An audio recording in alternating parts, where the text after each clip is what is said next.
భారతరత్న అంబేద్కర్ లాంటి కర్పూర్ లాంటి గొప్ప రాజకీయ నివారణ ఇవాళ మళ్ళీ ఎన్టీ అద్వానీ గారి గురించి సంతోషం. ఎందుకంటే వారు ఒక రాజకీయ నాయకుడిగా విలువలకు కట్టుబడి తన జీవితాన్ని మొత్తం ప్రజాసేవలో అంటే మిక్కిలి ఈ దేశంలో అయోధ్య రామమందిరాన్ని కశ్మీర్ నుంచి కన్యాకుమారి వరకు ఆనాటి హెచ్చరికలను ఖాతరు చేయకుండా ప్రయత్నం చేసిన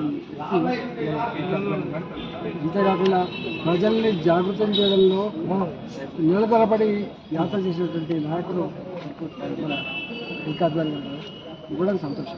అంటే ఎల్కే అద్వానీ గారికి ఇవ్వడాన్ని ప్రతిపక్షాలు విమర్శిస్తున్నాయి. అంటే మొత్తం పార్టీ కోణంలో చూసుకుంటున్నారు. దీని మీద పార్టీ కోణం ఎల్కే అద్వానీ గారికి ఒక పార్టీ.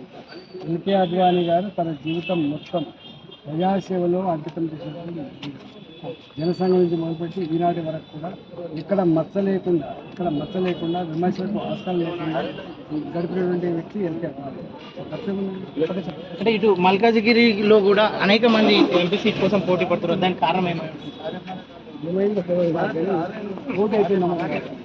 మొత్తం డబ్బులంతా అక్కడనే అడ్డబెట్టి 200 కోట్లు 300 కోట్లు ఖర్చు పెట్టి ఎంపీ కావాలని చెప్పి సంఘటన అక్కడ నాకు తెలిసి డబ్బు సంచులకు మద్యం చేస్తారు. ధర్మం న్యాయం పేదపై మరోవైపు ఈ రెండు మధ్య యుద్ధం జరుగుతుంది. అంటే అక్కడ టికెట్ రాజేందర్ గారికి రావద్దని చెప్పేసి కోరుకునే వాళ్ళలో అనేక మంది ప్రతిపక్షాలు ఉన్నాయన్నమాట. నిజమేనా సార్? రాజేంద్ర అంటే పోవాలంటే 100% కోరుకుంటారు. కాంగ్రెస్ పార్టీ బీజేపీ ఎదురద్దు ఎన్నికడానికి అర్థం కావాలి. కాంగ్రెస్ పార్టీ కోరుకుంటుంది. టీఆర్ఎస్ పార్టీ మేమే ప్రతిపక్షంగా ఉన్నామంటే బీజేపీ పార్టీ ఉండద్దు, అందులో బాగా ఇతరాలు ఉండద్దు అనుకుంటుంటారు. రకరకాల కారణాల వల్ల కోరుకోవచ్చు.